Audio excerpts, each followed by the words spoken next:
Good afternoon, everybody. How are y'all doing?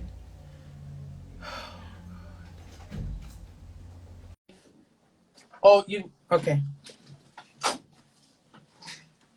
Thank you.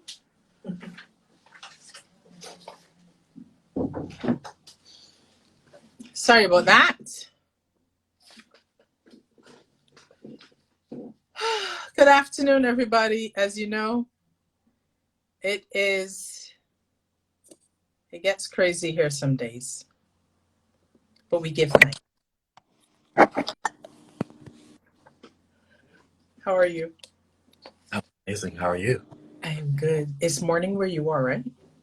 It is. And so, what's interesting is I read 12 noon and I was thinking that it was 12 noon my time, but it is actually 11 a.m. So I'm glad I clicked on right ahead. I said, she went live at 11. Okay, I think this is my time. So Yes, it is. Well, and it's 1 o'clock here by me. excellent. It's still 11 a.m. here. And it's blazing hot. It's probably like 87 degrees right now in this. But under this lovely dress is my swimsuit. So when Well, I then when you're I'm finished prepared. with you, I'm going straight to the ocean. As you should, as you should. Straight to the ocean because this is heat. Woo!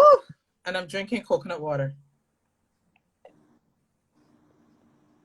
Living my life like it's golden. Thank you for agreeing to talk to me today.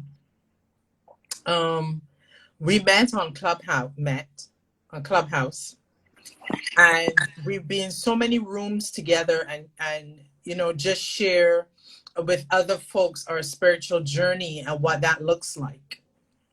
Hmm. And then we followed each other on IG. Then it went to Facebook, and I think it was on Facebook where I got to know a little bit more about you and the work that you're doing and your recent move and all that. And it was like, I want to talk to Tyson. I want to have him on my show, right? I'm so glad that you did and that you. Yes, yeah. I've gotten some good feedback about the topic too, which eventually we'll get into. But I read your posts, I read your affirmations, and there is always on time for me. I wanted to share that. Oops. I wanted to share that with you.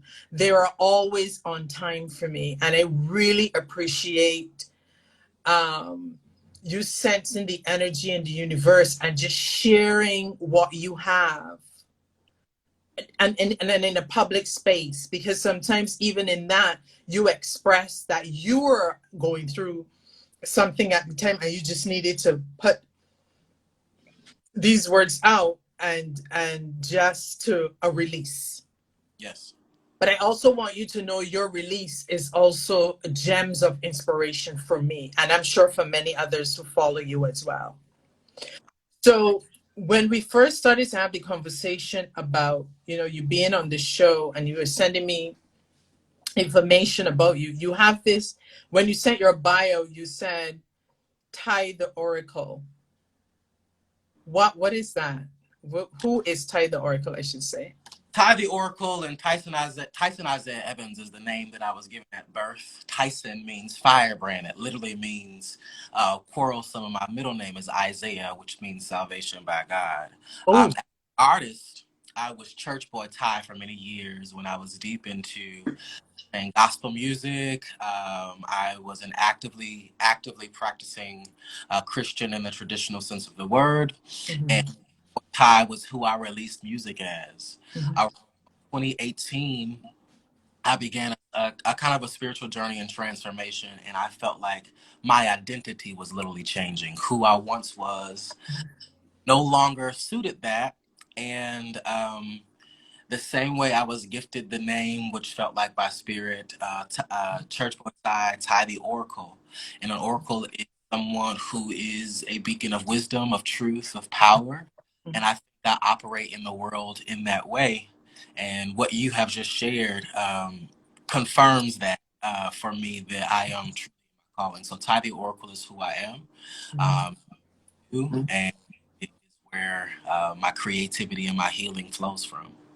Mhm. My being. What I like about what drew me to you on Clubhouse was your unapologetic way of saying, listen, I believe in God. You know, I still hold on to some core Christian principles, and I have blended that into my own spirituality, which is working for me. And you're unapologetic in these times of spiritual enlightenment where folks are just trying to think that moving away from the teachings of the Bible and what we grew up knowing as God, you've embraced it still into that shift that you talked about that happened in 2018. Whereas some people want to run away from that teaching, you're saying, no, we can still get things from here. We can still hold on to some of these principles. Tell me why you made that decision to still hold on to that. And what is it Well, doing for you as you continue your spiritual journey? Well, I like to tell people all the time that I followed Christ to a higher path. I say that to people all the time because here's the thing. And the more I'm into my quote unquote spiritual journey, and it's really not a spiritual journey, it's a life journey. It is who I Fact. wake up every day, I live in this space, this is who I am, this is what I do. It's not just a practice, this is literally who I am. Mhm. But the truth of the matter is, the foundational principles that I learned about how to change my life by changing my mind Mhm. comes from the principle of be transformed by the renewing of your mind, which is a Christian principle. But what my journey has been about is deconstructing the pieces where I feel like I have to lay at the feet of Christ, and I became less interested in laying and worshiping at the feet of Christ and more interested in inquiring the mind of Christ. And as I embarked on that journey, what is this thing that what does it mean to practice peace? What does it mean to practice love? What does it mean to actively apply these principles that Jesus spoke to the disciples? And the deeper I am on my journey, I'm like, I could only imagine what it would feel like for people who love me and know me and all these things that I share to, after I die, my word and my life be misconstrued and misrepresented to people in such a way that it would cause violence in the world. Mhm.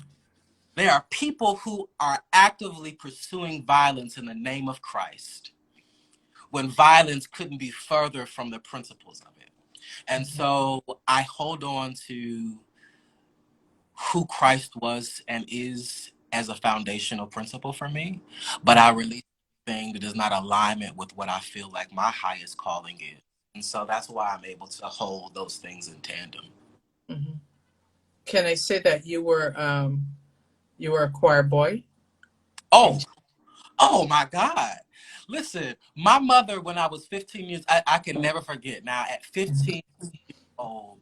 There's a lot of things you can go and do as a teenager. The way that my mom would punish me if I hadn't done something or cleaned something up or my day was by not letting me go to choir rehearsal because I ooh, want to choir rehearsal so much and going to church so much that was the way that she could. That's the only thing she could take from me that would have any impact. impact. Yeah. Yeah. And now you're using your voice, lyrics, your music as a way to help people on their healing journey. Why do you think that this was given to you to do? Why do you think you were chosen for that? I believe that at the core of who we are sound and we are frequency, and we respond to sound and frequency. There's a reason why in ancient times they used music, they used all of those things, and I feel like what I share in my frequency is the frequency of authenticity. I share in my music and my lyrics things that are relatable to my journey, but not only that, I've learned from people like Donny Hathaway, Stevie Wonder. Those type of people are major inspirations to me. And when you listen to their lyrics, if you're listening close enough, you'll find the keys of peace, happiness, and love right there in their lyrics. And so my goal in this, as music is changing, as music is a lot more, the interest is different, is to find a way to bring relatable music in the same way that Donny Hathaway and Stevie Wonder did, that transformed minds, hearts, and laid a foundation for better living. You're also an activist. What tell us about your work around that? Um, Activism is, to me, not just about, so I've done everything from stand on the front lines, and done the protesting thing, and whether that was Black Lives Matter or standing up for LGBTQ rights, or being a vocal voice at the table in places where we're talking about HIV and access to health care and all disparities in social determinants of health that are barriers to wellness. Because here's the truth. We can talk about our spiritual journey and lighting candles and meditation and mantras and all of the beautiful things that I have discovered on my journey. But until people feel like they have access to basic survival needs, all of that stuff is really ethereal. Like, you telling me that I can transform my mind, but I can't eat. So I cannot call myself a spiritual leader, a spiritual healer, and not want to be actively engaged around the needs of people. So, what being an activist for me is activating the truth and igniting people to speak truth so that the truth can be transformed. But even what you describe there is empowering people to take care of themselves, not only spiritually, but also emotionally and financially, because you're able to pinpoint them to services or help that would, put them in a position to support themselves and to help themselves. So your work is where some of us are kind of like, position ourselves in this whole spiritual um, space and not look at anything else. You're saying, yes, the spiritual part is important, but you also need to know where you can get help for other things that may be going on in your life that you really can't deal with right now. Absolutely. Right. Absolutely.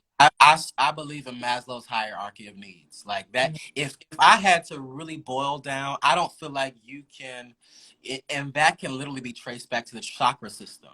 Like if you're at your root of yourself, you feel unstable, then you'll never be able to come into your solar plexus, and you'll never be able to come into your sacral. You'll never be able to come into your heart, your mind, your voice, your crown, and actualize your highest truth if your stomach is still growling. You just won't. Facts. Facts. The title of this show is Spirituality, Creativity, and Living with HIV. And usually when I'm preparing my questions for these shows, I get up really late at night and I'm by my altar. Yeah. It's a thing now with me and my ancestors. It's like, okay, you have to prepare. And I discuss with them the questions I want to ask. And in sitting with you, like 3 o'clock in the morning, and I pulled together a set of questions, and they were like, we don't like it. Delete those. And then this morning, I was like, listen, I got to give him something so he will know the direction we're going in. And I just sent you these 7 questions. And I think for me, with you, there is this energy of allowing it to just flow and me to ask the questions that come at the time and not this big preparation that I'm accustomed to. So in our combination, first approach you about doing this show, I was very aware that because we don't really technically know each other, that this was a very personal journey for you. And, I wanted to have a conversation with you first so you could hear my voice and I could hear your voice and I could really explain to you what it is that I wanted to discuss. And I didn't want it to just center around you living with HIV, but I wanted to more focus on the work you're doing with your music and how you're transforming lives with that and showing people, listen, you can get from point A to point B by believing in these things and actually doing the work. But you said to me, Simone, that actually started for you, that thought process, when you got diagnosed.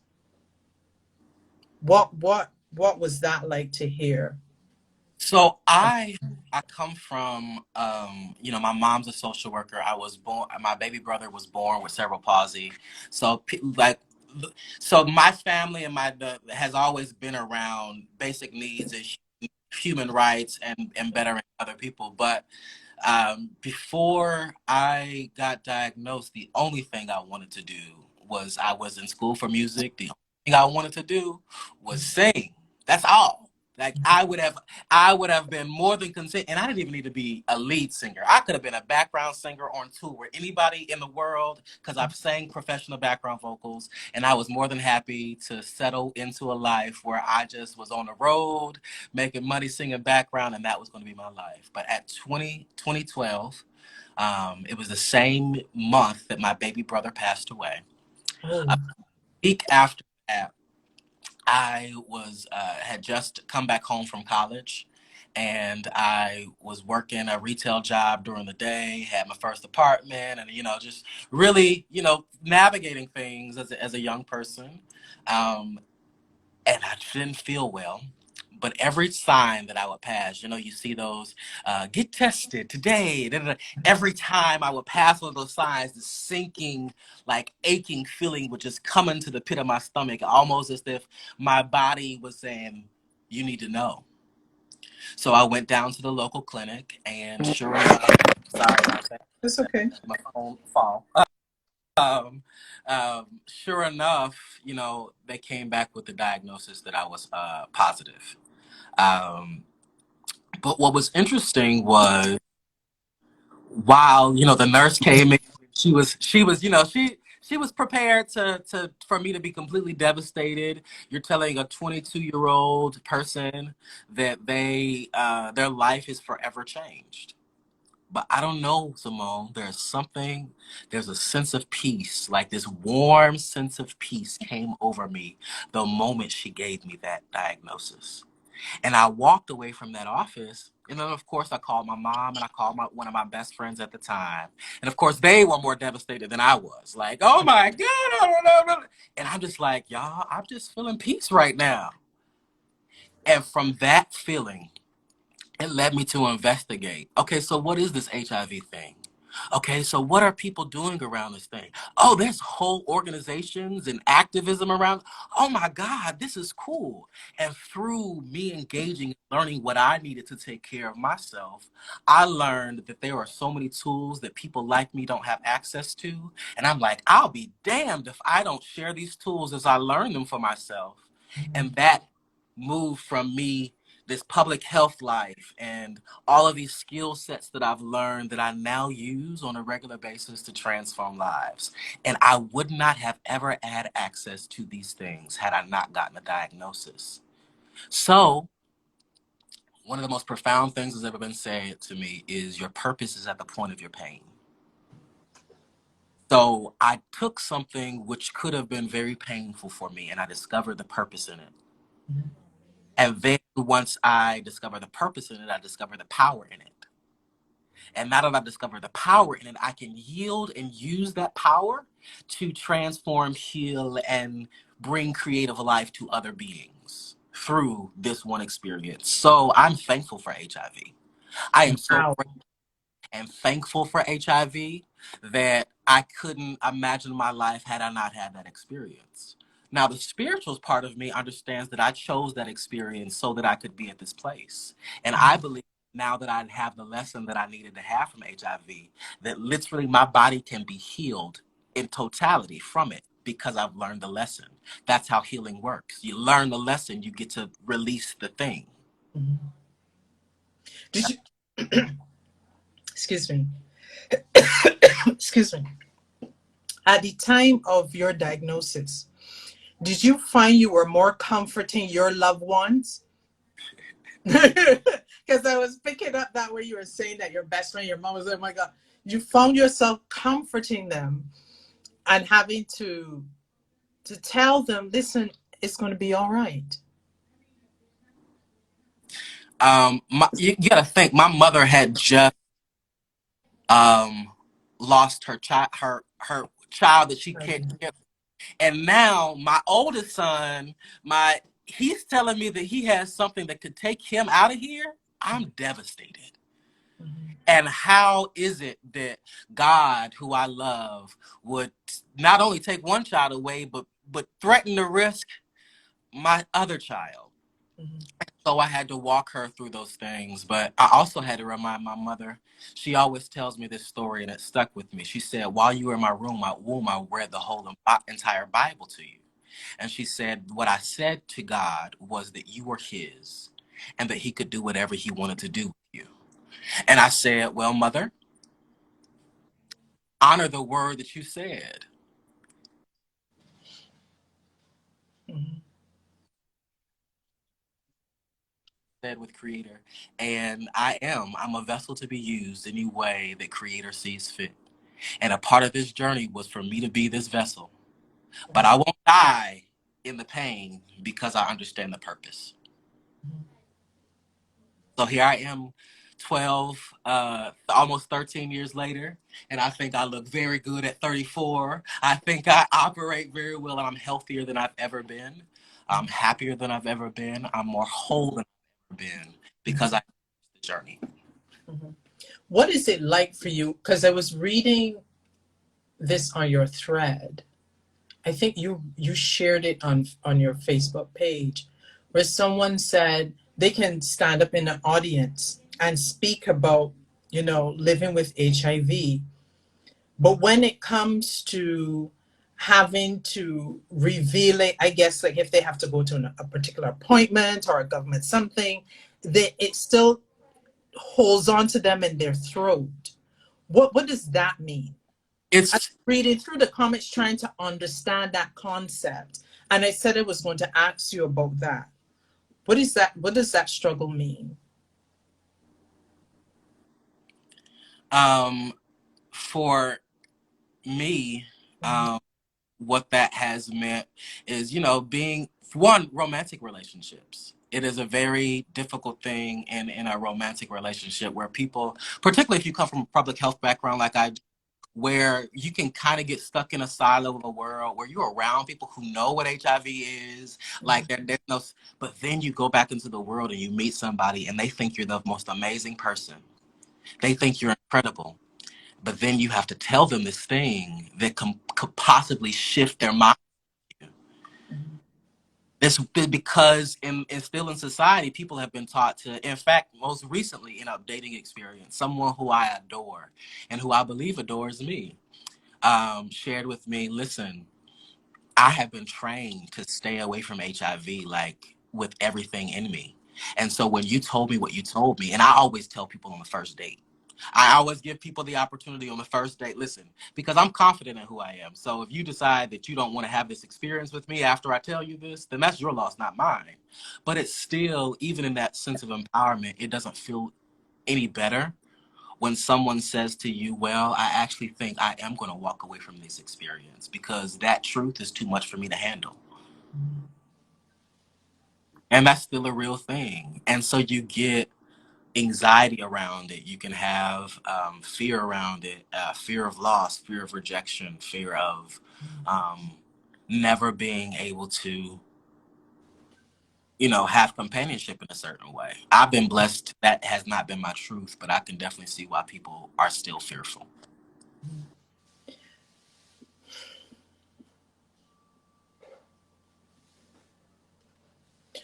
I want to get back to your creativity.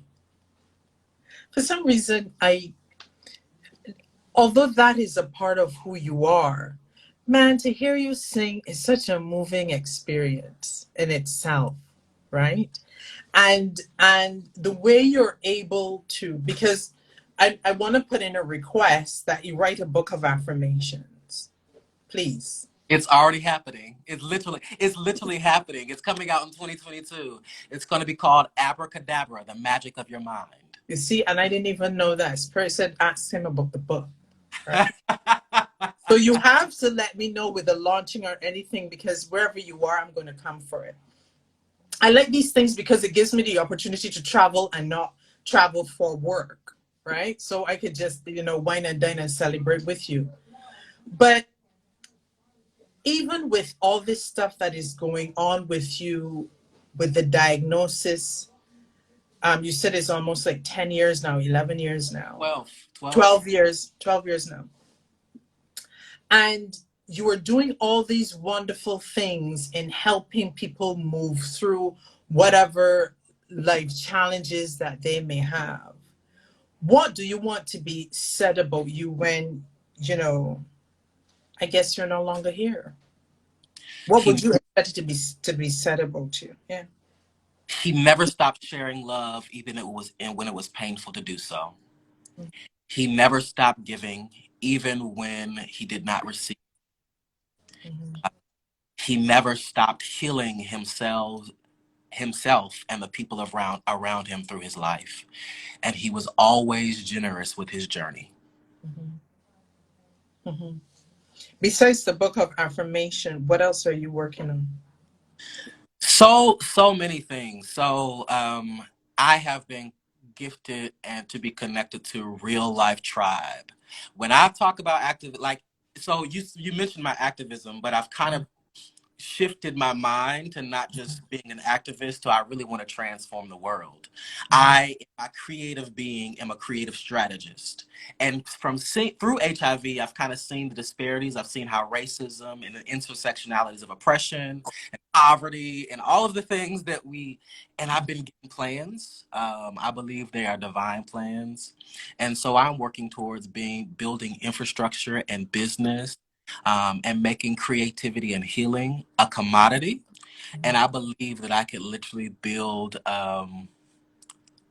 nations that a new nation that changes the world. And I am actively working towards that. It is not an ethereal thought.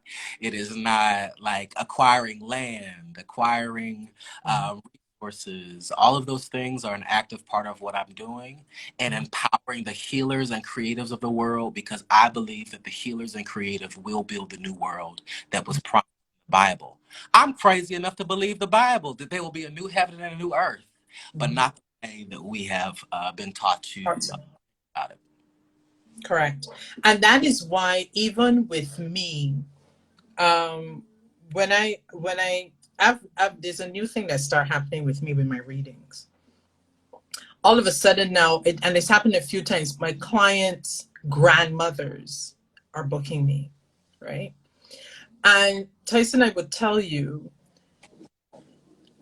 half of the time of the conversation, we're talking about the Bible. And they've gotten so comfortable with me because, I grew up in the church as well.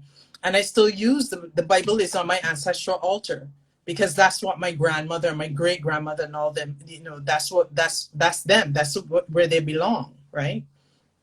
And we talk about church and what that means to them and what God means to them, but then they still have these questions about that spiritual connection. And then they still have questions if their dad showed up or their mom showed up, and some person who they've never met or knows anything about them is able to make that connection for them. I think with you and the work that you're doing, you're able to connect dots that people couldn't just bring together. And like I said before, those who still want to hold on to their religious upbringing, but still curious about this spiritual aspect of it or what it can be, I'm glad that you are available to kind of bridge that gap. And I keep going back to that because I just keep feeling that that is really the core of your work and what you were doing. The first line in an autobiography that I am writing is, I have stood at many intersections in my life and I've met God at every one of them. Mhm. I've met God When I was walking with my mother into the crack house to pull my aunt out. I met God when I was wrestling with my father being a heroin addict and stealing my things. I met God in my HIV diagnosis. I met God in the club with the gay boys. I met God in church at the altar, where at 9 years old, all I did wanted to do was love God so much, where I laid on the altar at 9 and cried, God, take this gay away from me, because they said that if I'm gay, I can't be close to you, and I don't want nothing that will keep me not close to you. I met God at all those places. And what I discovered about God was that it wasn't this external force. It was something that lived in me, that held me, that grew with me. And it's like, you can't get rid of your pieces of yourself, because to get rid of a piece of yourself is to get rid of a piece of me. And if you be God in part, then you be God in whole, because there are no fractions of God. God is one whole. Like it's, and so part of my work is to get to the root of why you believe there's separation. Why do you believe that there's distance between you and that which you are? Mm-hmm. How can you be separated from the force that is literally the fabric of your being? Mm-hmm. And I think, there are questions and ways to get to that. And it's an everyday practice. I'm still unlearning the idea of separation Mm-hmm. and embodying my divine self. I'm talking to you, and I'm seeing you speaking with children, especially the high school age, who battling with their sexuality, battling with what that would look like, battling with having to come out to their parents. And not just children who are dealing with that, but just the normal, everyday teenage struggles and challenges of where to fit in. Have you done any work with the youth around that, or can we see that coming next? It's you. Listen, you're really tapped in. Yeah, yeah, yeah. Because they're talking in my ear. They're like, ask him about this. That's why they didn't give me the questions up front, right? I know when I'm being used. You know what I'm saying? So right, that's why they didn't prep me in the beginning. This I'm listening to you, I'm listening to them. It says, okay, this is what your next question is. And it's some woman who's very proper and stern and like she claims you as her son, right? And she's like, oh, we have so many things in store for him. This is just the beginning. He doesn't even know. But you ask him about this and this. She's so proper, but you answer the question, please. So anyone who like is close to me knows that, like, the children and the babies, like, if you I can be a very stoic person sometimes. When you get me around the teenagers, the children and the babies, like, it's like they really pull out my heart. There's, and because they exist in such authentic realness and honesty, and because I can flow in that frequency, one of my most profound, for 3 years, I actually taught middle school. So I taught middle school for 3 years. And it was the most lasting impact that I have. So what I am actively working on right now is, one, training young people to do what I do creatively. I can do graphic design. I'm an artist. I can create. I do strategy. But really, my gifting, as you said, is putting together the pieces. Everything is information to me. So, from Bible to me talking to you. So, when someone comes to me with an idea, I listen and absorb the information. And then I have creative tools within myself to come up with a strategy. And teaching young people how to do that, how to listen and absorb whatever they're experiencing in this world and transmute it into something. There is nothing that you experience in this life that is not a tool for creation. If it's darkness, if it's light, those are tools for creation. If it's pain, if it's pleasure, it's a tool for creation. If it's beautiful or if it's ugly, it is a tool for creation. And getting young people to say, you know what? It doesn't matter what I'm experiencing right now. What am I going to use from this experience? Because I cannot always control my experience, but I can always control what I create from it. I cannot So, always control my experience, but I can always control what I create from it. I have to listen to this interview, and I rarely do that. I really go back to my interview. But you're dropping so many things, and nobody don't go there and copy what he's saying, huh? I'll find you. but here's the thing: I don't own this. Mm. I don't own this. Mm-hmm. It is something that is intrinsic in all of us. It is the core. And what I do own is every morning, like mirror work is my foundational spiritual principle. Amen. Every morning when I'm not feeling it, when I don't have the words to say, when I don't have the motivation, I have cultivated, and it wasn't always easy for me to do this. I go into the mirror, and somehow what comes as insecurity, all of a sudden I speak back to myself in a voice that I recognize, and I hear the words that I needed to hear from my highest being. Mm-hmm. I met God, and God looked like me. But then I realized that other people can meet God too, and God's going to meet them, because as the Bible says, you have to work out your own soul salvation. But I'm not talking about the soul salvation that frees you from sin, because for me, sin is being stuck in a natural mindset to believe that you are only human. That is an egregious offense, to believe that you and all of your divine self are only mere a bag of bones. Mm-hmm. You are so much more. And that is what I discover every time I go to that mirror. And every time I start living below the idea that I am so much more than a bag of bones is when I'm out of alignment. Mm-hmm. It's when I experience anxiety. It's when I experience fear and separation from desires. It's when I experience separation from God. So it's my passion to eliminate the the false narrative of separation. Mm-hmm.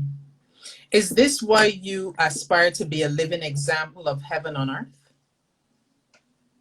That's in your Bible. Yes. Yes. Is that what that is? Yes. So I'm gonna share something that's probably controversial. Mm-hmm. And people celebrate Jesus because of the death. Like they get really emotional around Easter time. They be like, "Oh my God, I can't put nails in his hands, nails in his feet." Like they're so and and where I'm in my journey is I mourn the death of Christ because I realize that Christ did not have to die. He Facts. did not have to die in order to have his healing impact, because all he was bringing was the principle of truth. And so he could have said, "No, bruh, I'm not dying for y'all. I'm not dying because sacrifice is not necessary for spiritual transformation." But, but, Mm. but that's what he chose. And so I believe that I can also embody those principles, but live out a life of pleasure and power and peace and prosperity, and not have sackcloth and ashes, and wear fine linens, and live in nice places, and experience great travel, and experience great love. I can do all that and be divine. I don't have to deny myself the human experience in order to be God. Okay, so some people are speaking here now. Usually I will get a bunch of questions, but when the person is so profound in what they're saying, everybody, I can, because I'm taking notes. So I know folks are on here taking notes too. So let's go to some of the things. The Chris Cotton, she said, we love wholesome controversy. That is so true. We have Thickness Prime, that's my girl Donicia. He also reminded us that our soul is eternal. When he came back, that crossroads energy is embodied.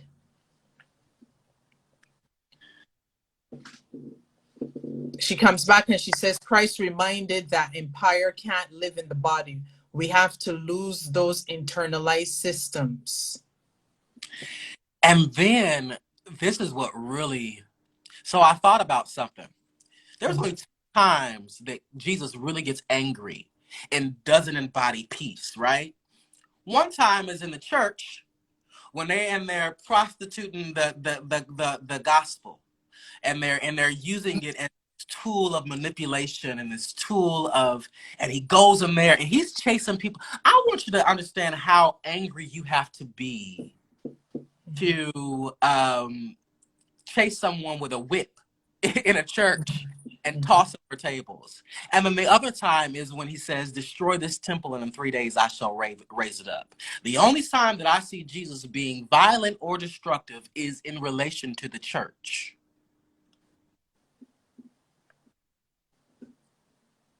Ooh, Yeah. there's a question on here that I want to answer, and I want you to. Okay. So let me read it out because I Yeah. saw it and I said, okay, let him finish the statement. Can you speak more on the balance between Christianity and spirituality for a homosexual point of view? My question is, where do you believe the line in the sand is? My view is that there are no lines and there is no sand. Correct. That is my view, that there are no lines, there is no Correct. sand. Because it is through my experience as a gay man that I received my diagnosis with HIV. Through that experience is what led me to the truth that I now live, that I now share, that now heals. So the only thing that I am beholden to is my experience. Mm-hmm. The only thing that I must be obedient to is my experience, because why did I come back? Thickums Prime, why did I come back? This ain't my first time Excuse me. playing. Thank you. This is not my first time being a soul here. Why did I come back to this space to experience something different? Maybe the last time I experienced this body as an older white woman. And in that lifetime, I learned something about myself. And in this time, I chose to be a Black queer man, born to parents who are not very wealthy, who I had to learn different things. So everything about my experience is holy. Mm-hmm. Now, what can alter that, be it being gay or whatever the case may be, is being stuck in my experience. Being so stuck in my experience of saying, well, I'm just a gay man. And that's all that I am.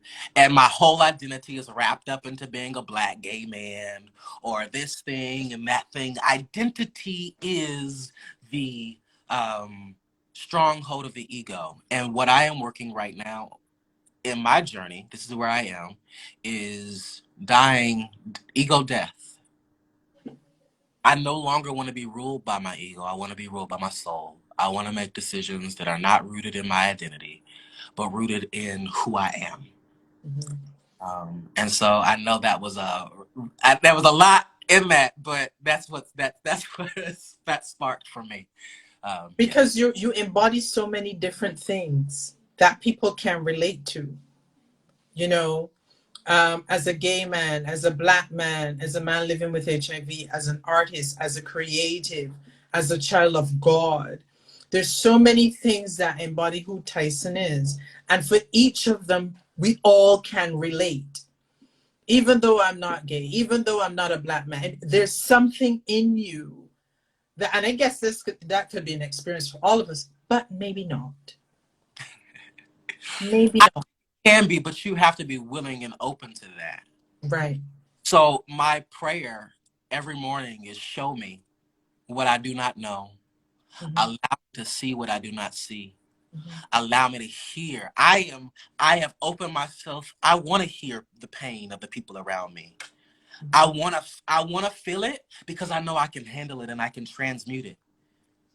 Mm-hmm. So Yes, yeah. we have, yes, our sexuality isn't separated from our spirituality, no lines. Ubuntu, humanity, our humanity is connect to. How do you, what are some of the main, you sing, Do you sing in the shower? I wonder if people who sing in the shower. Like I can't sing, but I sing in the shower. So I wonder if people who Sing- actually sing. I know that may sound like a dumb question, but No, I definitely do. I definitely okay, sing definitely in the okay. shower. I write music in the shower. Water is a therapeutic thing for me in general. Like I love water. I love water. I love fire. But I'm elemental. So I wear this tree of life. This tree of life, I told you when I went through my spiritual awakening, kind of, and I still am every day, called out to me before I even knew what it was, Yes. or why I was drawn to it. And it is so interesting because it has become the foundational principle of my spiritual beliefs and practices. I believe that everything is seed. Everything is seed. And that we are to use whatever seeds we are given to multiply it, to grow it into something. And I literally go outside with nature and I sit under the trees and they speak to me and I can hear them. And I recently watched a documentary about how trees literally hold the information of the universe. Like there's something in them, the fungi, they communicate with each other. And I know they communicate with me. And so, but That's I, that grounding piece, man. When you touch a tree, when you hug a tree, I made it. They've kind of made it kind of like the sexy thing to do, but is an exchange of energy where these trees take in the stuff that is no longer serving us and do whatever they need to do with it and then replenish us in return, right? I'd be having church in the shower, one of the best means of transmuting while speaking to the water during the shower. yes, yes. And I do. I speak to the sentient world around me. Because this is what I realized. If I am divine, so is the earth. If you don't think the earth is in tune and is sentient and makes decisions about what it is that needs to exist in their space, if y'all don't know, that's why we got coronavirus. Because the earth said, I'm clearing this thing out. Yeah. I'm tired of I'm tired of it, and it ain't personal. It ain't personal. I don't mean for you to lose your grandmother or your mother or whoever it is special to you, but what I have to do is protect my boundaries because y'all won't. So I Fact, gotta purge.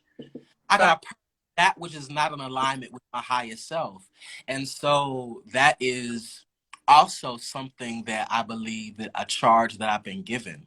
The earth is to us and asking us to be more in tune with the movement that she is experiencing. And until we are, we cannot have the type of um, transcendent experiences in our lifetimes that we desire and that we deserve until we are in tune with the type of transcendent experiences that this planet that we live on desires and deserves to experience. Someone here says the shower is low key a portal for our imagination. I like that. A portal. Trees are ancient ancestors. Give thanks for our bodies being earth embodied. Um, I don't know how many questions you have for me, but Well, I no, I don't. I That's it. Actually, I was. If you have more to say, you're welcome to. But I I was going to close this out.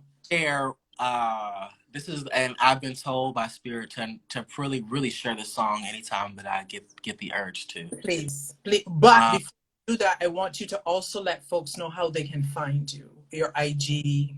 Yeah, so and then you Ty can. the Oracle Yeah. is Ty the Oracle, TIE the Oracle. You can find me on all platforms that way. My Calendly links are open. I do one-on-one consultations where I help people walk through their spirituality, their creativity, and I also offer services to creatives and healers to who have a dream or an idea that has been kind of eating at them and they don't know what the steps to make that happen are.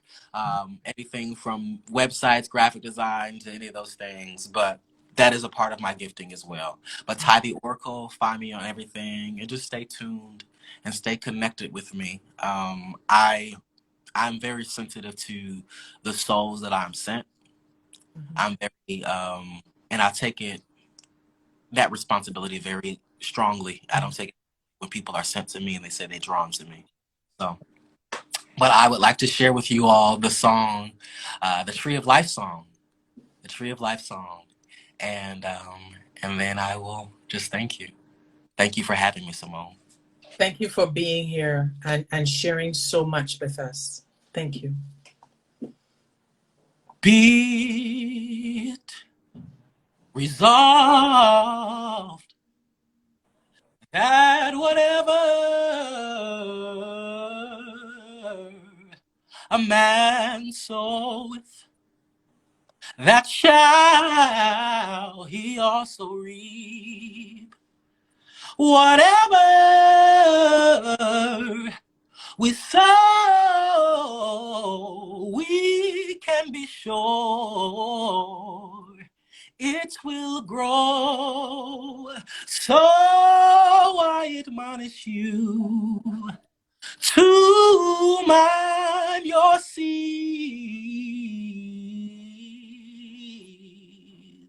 for you will reap what you sow, what you plant, it will grow. So I admonish you to mind your seeds,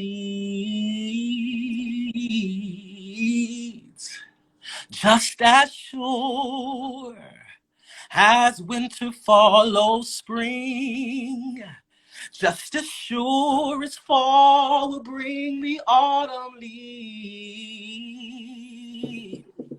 So I admonish you to mind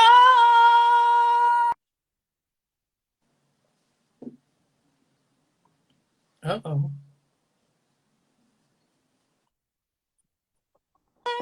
You there? your seeds.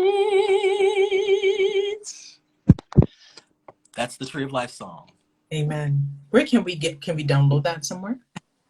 That is also coming in 2022 with the book. I am recording and working actively because I desire my music to be recorded at a certain quality with a certain level of, and Mm. so rather than putting things out before they're ready, I am taking the time to make sure that they are released properly.